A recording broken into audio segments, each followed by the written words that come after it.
जय हिंद दोस्तों, स्वागत है आप सभी का एजुकेशन की 247 में। रुक करते हैं बिहार की ओर। जी हाँ दोस्तों, शिक्षा विभाग बिहार सरकार के अपर मुख्य सचिव एस सिद्धार्थ साहब के द्वारा इंटरव्यू दिया गया, जिसमें सभी प्रकार की समस्याओं का हल का निदान का भरोसा दिया है। जैसे टीचर्स का वेतन टाइम से देना और किसी अन्य प्रकार के जैसे डी ऑफिस में कर्मचारियों के द्वारा धांधली तुमताम करना, ये सभी का इस इंटरव्यू में अच्छे से उन्होंने सहजता से सबको स्वीकार करते हुए सभी अपने अधिकारियों को आदेश दिए हैं। और बाकी बात जो भी शिक्षकों का मांग था, उस मांग को इस इंटरव्यू में उन्होंने पूरा करने की कोशिश की है। तो चलिए दोस्तों, देखते हैं हम इस इंटरव्यू को कि डॉक्टर एस सिद्धार्थ साहब ने क्या कहा है। दोस्तों, देखने से पहले अगर आप चैनल पर नए हैं तो चैनल को लाइक कीजिए, सब्सक्राइब कीजिए और ज़्यादा से ज़्यादा शेयर कीजिए दोस्तों। तो देखते हैं दोस्तों, एस सिद्धार्थ साहब ने अपने इंटरव्यू में क्या कहा है। सभी शिक्षा प्रेमियों का हार्दिक स्वागत करती हूँ, अभिनंदन करती हूँ। आज पूरा आप सभी शिक्षकों के द्वारा पूछे गए सवालों के जवाब के साथ हमारे बीच मौजूद हैं शिक्षा विभाग के अपर मुख्य सचिव doctor S Siddharth sir. Sir, बहुत बहुत स्वागत है आपका। सर, पिछली बार हमने TRE 3 के प्रश्नों पर बात की थी। सर, उस संबंध में आप कुछ कहना चाहेंगे? देखिए, मैंने पिछली बार कहा था कि हम लोग TRE 3 का पोस्टिंग हम लोग कर देंगे और ऑलमोस्ट बन गया है। कल सबसे पहले प्रथम 11 जिलों का हम लोग पोस्टिंग ऑर्डर निकालेंगे। मंडे को दूसरे 11 जिलों का निकालेंगे और ट्यूसडे को बाकी जिलों का निकालेंगे। और सभी जो भी टीचर्स जिनको स्कूल अलॉटेड है, ये आदेश उनको दिया जा रहा है कि वो 15 तारीख, इस महीने की 15 तारीख से पहले अपने अपने स्कूल ज्वाइन कर लेंगे और शैक्षणिक कार्य संचालन करेंगे। तो मैं चाहूँगा कि वो सभी जो टीचर्स हैं वो अपने अपने स्कूल्स ज्वाइन करें। और ये हो सकता है कि उसमें किसी को कोई समस्या हो, अपनी व्यक्तिगत समस्या हो, लेकिन क्योंकि नई बहाली है इसलिए सभी को अपने अपने फर्स्ट पोस्टिंग जिलों में ज्वाइन करना आवश्यक है। और बाद में अपनी जो व्यक्तिगत समस्या है वे DO के माध्यम से राज्य मुख्यालय को भेज सकते हैं। तो मेरी सबको ये शुभकामनाएं हैं कि सभी लोग अपना ज्वाइन करेंगे। साथ ही साथ नेक्स्ट वीक हम लोग TRE 1 और TRE 2 के महिलाओं का स्थानांतरण जो दूरी के आधार पर है उसको टेकअप करेंगे। आपको ज्ञात होगा कि हम लोगों ने पिछले सप्ताह तक जितने भी विशेष समस्याएं हैं, बीमारी है, विकलांगता है, पति पत्नी है और उसके छूटे हुए मामले भी हम लोगों ने टेकअप कर लिए हैं। अब केवल बच गए हैं हमारे महिलाओं से संबंधित जो दूरी वाला है। तो TRE 1 और TRE 2 के भी हम लोग अगला सप्ताह टेकअप करेंगे और सभी को अपने अपने जो लॉगिन ID है ई शिक्षा कोर्स, उसमें जानकारी प्राप्त हो जाएगी। इसलिए इधर उधर जानकारी के लिए आप लोग भटके नहीं। आपको अपने ई शिक्षा कोर्स के लॉगिन में पहले तो SMS जाएगा और SMS जाएगा जिसके माध्यम से आप ई शिक्षा कोर्स के लॉगिन में अपना अपना स्थानांतरण जिला देख सकेंगे। दूसरा एक मैं जानकारी ये देना चाहूँगा कि परसों मुझे एक पत्र मिला था अपने डाक में। मैं यूजुअली सभी पत्र बड़े ध्यान से पढ़ता हूँ, बहुत सारे लोग मुझे पत्र लिखते हैं। मैं उस पत्र में बहुत सारे इश्यूज थे और विशेषकर जो टीचर्स की समस्याएं हैं उसके बारे में बड़ी लंबी चौड़ी पत्र थी। और ये एक BPSC TRE 1 के जो शिक्षक हैं उन्होंने लिखा। मैंने 2-3 बार इस पत्र को पढ़ा और क्योंकि मैं इस कार्यक्रम के माध्यम से हम लोग शिक्षकों की, बच्चों की, स्टूडेंट्स की समस्याओं पर हम लोग प्रकाश डालते हैं। मैं चाहूँगा कि वो पत्र आप इस कार्यक्रम में, पत्र है, थोड़ा इसको पढ़ा जाए इस पत्र को। जी सर। एक शिक्षक का शिक्षा विभाग के ACS doctor S Siddharth sir का नाम एक पत्र। आदरणीय ACS महोदय, अपर मुख्य सचिव शिक्षा विभाग, आपके द्वारा प्रत्येक शनिवार को एक YouTube चैनल पर शिक्षा पर चर्चा नाम से एक कार्यक्रम आता है, जिसमें आपके द्वारा बड़े ही प्रमुखता से छात्रों तथा शिक्षकों के द्वारा पूछे जाने वाले सवालों का आप जवाब देते हैं। मैंने भी कई दफे उसी चैनल पर कमेंट्स में जाकर अपने प्रश्न लिखे, जिसे मैं विभाग के जिले स्तर पर एक व्यापक कमी के स्तर पर देखता हूं, जिस पर मैं आपका ध्यान इस पत्र के माध्यम से आकृष्ट करना चाहता हूं, क्योंकि मेरे वे प्रश्न आज तक उस चैनल पर नहीं पूछे गए हैं। मान्यवर, आपने शिक्षा विभाग में टेक्नोलॉजी का प्रयोग कर खासकर ई शिक्षा कोष जैसे ऐप लाकर एक क्रांतिकारी कदम उठाया है, जिसे इतिहास आपके इस अनोखे नवाचार के लिए सदैव याद रखेगा। किंतु इन सबके बावजूद कुछ ऐसी कड़ियां हैं जिन पर शायद आपकी नजर नहीं गई हैं। मैं इस पत्र के माध्यम से कुछ निम्नवत बिंदुओं के माध्यम से शिक्षकों, जिसे आप सदैव से भविष्य निर्माता जैसे शब्दों से सुशोभित करते आए हैं, के मन की वेदना को कहता हूं।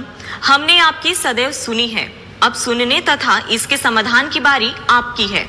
महाशय, आपने कुछ कर्तव्यहीन शिक्षकों को विद्यालय से बाहर रहने की गुप्त सूचना पर आपने उन पर उनके नैतिक दायित्वों का पालन सुनिश्चित करने हेतु हाजिरी दर्ज करने हेतु ई शिक्षा कोष जैसे ऐप लाए।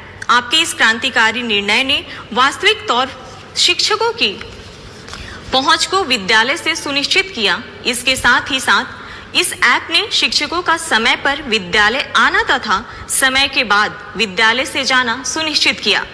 किंतु विभाग द्वारा जिलों को समय से शिक्षकों के वेतन तथा एरियर के भुगतान हेतु राशि भेजने के बावजूद शिक्षकों के वेतन का भुगतान समय से क्यों नहीं? शिक्षकों को समय से वेतन का भुगतान हुआ कि नहीं, इसकी निगरानी ई शिक्षा कोष ऐप से क्यों नहीं? विभागीय आदेश के बावजूद शिक्षकों के वेतन तथा बकाया राशि का भुगतान नहीं होने पर डीईओ तथा डीपीओ स्थापना का निलंबन क्यों नहीं? महाशय, आपने ई शिक्षा कोष ऐप को इतना व्यापक रूप प्रदान किया है कि जिसमें छात्र, शिक्षक तथा विद्यालय तीनों का समस्त डाटा संग्रहित है, जो शिक्षा के क्षेत्र में आपके इस क्रांतिकारी परिवर्तन का अद्वितीय पहल है। किंतु जो शिक्षक साथी मेडिकल लीव या अर्न लीव या किसी अन्य लीव जैसे मातृत्व अवकाश पर जाते हैं, तो उन्हें भौतिक आवेदन डीईओ या डीपीओ कार्यालय में जाकर देना होता है। तो फिर इन आवेदनों को आवश्यक साक्ष्यों के साथ ऑनलाइन ई शिक्षा कोष ऐप पर करने की व्यवस्था क्यों नहीं?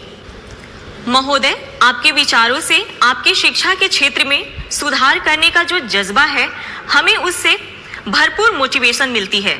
बिहार की स्कूली शिक्षा व्यवस्था को अद्वितीय बनाने का जो स्वप्न आपने और पूरी बिहार की जनता ने जो देखी है, हम उसे पूरा करने में अपना सर्वस्व निछावर कर चुके हैं। हम पूरे मन से, पूरी लगन से बच्चों को पढ़ाते हैं। हम उन बच्चों को भी पढ़ाते हैं जो पढ़ना नहीं चाहते हैं। हम उन अभिभावकों को भी प्रेरित करते हैं जो अपनी बच्चियों को पढ़ाना नहीं चाहते हैं। इतना करने के बाद हमें अपने वेतन भुगतान हेतु तथा बकाया राशि के भुगतान हेतु आपके डीईओ तथा डीपीओ के यहाँ क्यों जाना पड़ता है?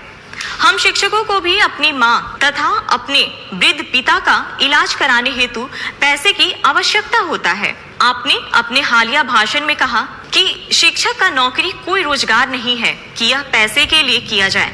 टीचिंग एक सबसे अलग जॉब है। आपके इस कथन ने मुझे व्यक्तिगत रूप से एक अलग दर्जे पर अपने शिक्षण कार्य हेतु उत्साहित किया। हम अपनी मजदूरी मांगना भूल भी जाएं, मगर हमारा आत्मसम्मान नहीं। आप शिक्षा विभाग के एसीएस होकर हम तमाम शिक्षकों को इतना मान सम्मान देते हैं। आप सभी शिक्षकों को आप कहकर संबोधित करते हैं, किंतु दुर्भाग्यवश आपके डीईओ, डीपीओ तथा उनके कार्यालय के लिपिक, परिचारी सभी लोग हमें अपमानित करते हैं। हमें तुम कहकर, कभी अरे कहकर बोला जाता है। हमें घंटों कार्यालय के बाहर इंतजार कराया जाता है। मान्यवर, आपके डीईओ तथा डीपीओ के दुर्व्यवहार के सामने आपका सारा मोटिवेशन समाप्त हो जाता है। उस पल हमें ऐसा लगता है जैसे शिक्षक बनना हमारे लिए गुनाह हो गया है। महाशय, हम शिक्षक अधिकांशतः आपके डीईओ तथा डीपीओ के कार्यालय में जाते क्यों हैं?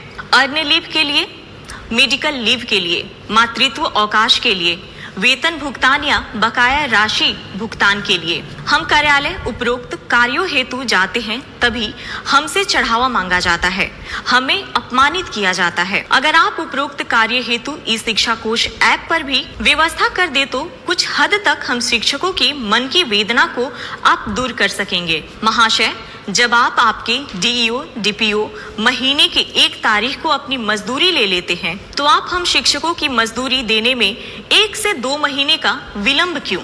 एक अभिभावक अपने बच्चों का वेतन दिए बिना अपना वेतन कैसे पा सकता है? यह नैतिक रूप से बिल्कुल गलत है। आप भली भांति जानते हैं सर कि भूखे पेट मोटिवेशन भी काम नहीं आता है। आप और आपके डीईओ भाषण इसलिए दे देते हैं कि आपको कभी भी वेतन के लिए आपके अधिकार के कार्यालय का चक्कर नहीं लगाने पड़ते हैं। अतः महोदय से मेरा नम्र निवेदन होगा कि उपरोक्त बिंदु पर विचार करें ताकि बिहार के तमाम शिक्षक साथियों का दर्द कम हो। मैं इस पत्र को 2-3 बार पढ़ा और मैं इसीलिए इस पत्र को मैंने साझा किया क्योंकि इस कार्यक्रम को मेरे पूरे विभाग के अधीनस्थ सभी पदाधिकारी और कर्मचारी देखते हैं। और एक टीचर की वेदना जो है ना, जब वेतन समय पर नहीं मिलने का, उस वेदना को मैं बार बार हर मीटिंग में, जितना भी वीडियो कॉन्फ्रेंसिंग की मीटिंग होती है, मैं उनको कहता हूँ और ये मैं बार बार उनको चेतावनी देता हूँ। और आखिरी लास्ट टाइम मैंने जब मीटिंग किया था तो मैंने यहाँ तक चेतावनी उनको दे दी कि जब तक शिक्षकों का वेतन नहीं मिलेगा तब तक कार्यालय में जो पदाधिकारी हैं और कर्मचारी हैं, ग्रुप डी छोड़ के, उनका वेतन की निकासी नहीं की जाएगी। मैंने यहाँ तक लास्ट टाइम कह दिया। और इस शिक्षक जो मुझे लगा टीआरई 1 के बहुत ही कमिटेड टीचर है, मतलब ये मेरे विचार से जब मैंने पत्र को बड़े ध्यान से पढ़ा तो मेरे मापदंड में बहुत एक आदर्श टीचर है, मतलब एक टीचर जिसकी मैं परिकल्पना करता हूँ और शिक्षा व्यवस्था जिसके कंधे पे है। और मेरा बहुत उम्मीद है ये टीआरई 1, टीआरई 2, टीआरई 3 और सक्षमता पास जो टीचर हैं कि इस प्रकार की भावना और इस प्रकार का जो मतलब कमिटमेंट है, यही हम सभी शिक्षक से चाहते हैं। यह उसका दूसरा उद्देश्य था। लेकिन अब जो देख के मुझे लगा कि हमारे शिक्षक कार्यालय, शिक्षा विभाग का कार्यालय जो है, अब वेतन तभी उसकी निकासी होनी चाहिए जब हमारे टीचर्स का वेतन पहले निकासी होगा। सबसे पहले जो फर्स्ट राइट है, पहले टीचर्स का वेतन निकासी होगा, उसके बाद ही हमारा जो सरकारी कार्यालय है उसका होगा। यह मैं पहले भी कह चुका हूँ और मैंने लास्ट टाइम इसकी चेतावनी भी दी थी। और इस बारे में शिक्षा विभाग बहुत सीरियस है। दूसरा ये है कि आपने देखा होगा पिछले सप्ताह हमने एक ग्रीवांस हैंडलिंग पोर्टल, एक वेबसाइट ई शिक्षा कोर्स का पार्ट बनाया जिसमें 11 अव्यय उसमें है, 11 कंपोनेंट्स हैं, जिसमें भुगतान के बारे में है, जिसमें टीचर्स का अन्य टीचर तंग करने के बारे में है, जिसमें पब्लिक को टीचर तंग करने के बारे में है, जिसमें अन्य टीचर गायब हो जाने के बारे में भी है, जिसमें इंफ्रास्ट्रक्चर के बारे में है, बहुत सारे हैं। और इसको मैं रोज सुबह और शाम देखता हूँ और यह निश्चित रही है, मैं सभी टीचर जो भी शिकायत उसमें है, और बिल्कुल यही शिकायत थी उसमें। जब मैंने खोला कि कितना पेमेंट पेंडिंग है तो बड़ा दुख हुआ मुझे कि मातृत्व अवकाश 1 साल पहले लिया था, अभी तक वेतन नहीं मिला उस पीरियड का, छुट्टी लिया उसका वेतन नहीं मिला। तो मुझे बड़ा खराब लगा जब मैंने लंबित वेतन और सैलरी और अरियर का जो कंपोनेंट देखा। तो मैं ज़रूर सभी को, मैं हमारे शिक्षक जो हमारे शिक्षा विभाग के जो स्थानीय पदाधिकारी हैं, मैं ज़रूर चेतावनी देता हूं कि अगर कोई भी लापरवाही हुई शिक्षक के वेतन में, भुगतान में तंग करने का, तो हम लोग उनकी जवाबदेही निर्धारित कर देंगे। ये मैं बिल्कुल स्पष्ट कर चुका हूं और उस पत्र में भी मैं स्पष्ट कर चुका हूं, मैं कोई लिखित में भी मैंने किया हुआ है। दूसरा है कि हम लोग ये व्यवस्था ज़रूर जो मांगा गया है कि सभी चीज़ें ऑनलाइन हो। आपके अवकाश है ऑनलाइन होगा, आपका सीएल होगा ऑनलाइन होगा, आपका मातृत्व अवकाश होगा ऑनलाइन होगा। और जहाँ तक का ये आवेदन पत्र हैं, जैसे इन्होंने मेंशन किया है, अर्न लीव है, मेडिकल लीव है, मातृत्व अवकाश है, वेतन भुगतान का बकाया है, ये सभी अब हम लोग ऑनलाइन ही करेंगे। मतलब अब ये जो कार्यालय में कागज़ जमा करना, फिर लोकल जो स्थानीय क्लर्क के बारे में विलम्ब करना, ये बड़ी सीख है। मैं बहुत प्रभावित हुआ इस पत्र के बारे में। शिक्षक ने अपना नाम नहीं बताया, उसने केवल ये लिखा है एक शिक्षक बीपीएससी TRE 1। तो मैं बहुत प्रभावित हुआ इस पत्र से, और ये मैं अपने ऑफिसर्स को कहूँगा कि ये सभी जो कमेंट्स और जो सुझाव दिए गए हैं तो इस पर अमल करें, और यह सुनिश्चित करें कि जो टीचर्स हैं वो ज़्यादा से ज़्यादा समय अपने विद्यालय में बिताएं। और साथ ही साथ इस बार आपको याद होगा कि हम लोगों ने मध्याह्न भोजन में भी हम लोगों ने प्रधान अध्यापक को अलग करने का निर्णय लेते हुए लोगों ने पायलट प्रोजेक्ट मध्याह्न भोजन का चालू किया है। देखिए, हम लोगों का ये उद्देश्य रहा है कि जो प्रधान अध्यापक हैं उनका जो मूल कार्य है, उनका मूल कार्य स्कूल में क्या संचालन हो रहा है, टीचर्स आए हैं नहीं आए हैं, कोर्स जो है, जो सिलेबस है वो समय पे पढ़ाया जा रहा है नहीं जा रहा है, यह देखना है। साथ ही साथ बच्चों को किताबें मिल गई हैं, आपके जो रिपेयर्स हैं, छोटे मोटे रिपेयर्स हैं, नल है, बिजली का कनेक्शंस हैं, ये सब है, बहुत सारे बिल्स का भुगतान है। साथ ही साथ बच्चे स्कूल में आ रहे हैं नहीं आ रहे हैं, स्थानीय स्तर पर पंचायतों से जीविका और सभी जो भी स्थानीय जनप्रतिनिधि हैं उनके साथ बैठक करना और एक स्कूल का समन्वय समाज के साथ जोड़ना, तो ये सभी काम बहुत बड़ा काम है ये सब। और यह देखा गया है, और ये मेरा जो इंस्पेक्शन और फीडबैक से मिला है कि जो समय मिड डे मील में लगा उससे जो शैक्षणिक कार्य है ये प्रभावित हो गया है। और हम चाहेंगे कि जो प्रधान अध्यापक, जो टीम लीडर है, इसमें कोई जूनियर सीनियर की बात नहीं है, लेकिन एक डेजिग्नेटेड टीम लीडर के रूप में वो काम करे, एक टीम बिल्डिंग करे, और साथ ही साथ जो सरकार का निर्देश है कि कैसे पढ़ाना है, स्कूल में गुणवत्तापूर्ण शिक्षा है, इसको सुनिश्चित करना है। अब जैसे हम देख रहे थे पिछले सप्ताह ही बात है, अब एक टीचर का आपने देखा होगा कि एक ही फोटो पे 10 दिन अटेंडेंस लगा दिया। तो यह भी काम प्रधान अध्यापक का है कि जब वो टीचर आ नहीं रहा है और उसका अटेंडेंस लग रहा है तो ये चेक करके ये पता करना कि भाई एक अटेंडेंस लग कैसे रहा है। तो ये फर्जीवाड़ा जो अटेंडेंस का हुआ पिछले सप्ताह, जो एक मामला प्रकाश में आया, ये सब पर निगरानी रखना भी प्रधान अध्यापक का है।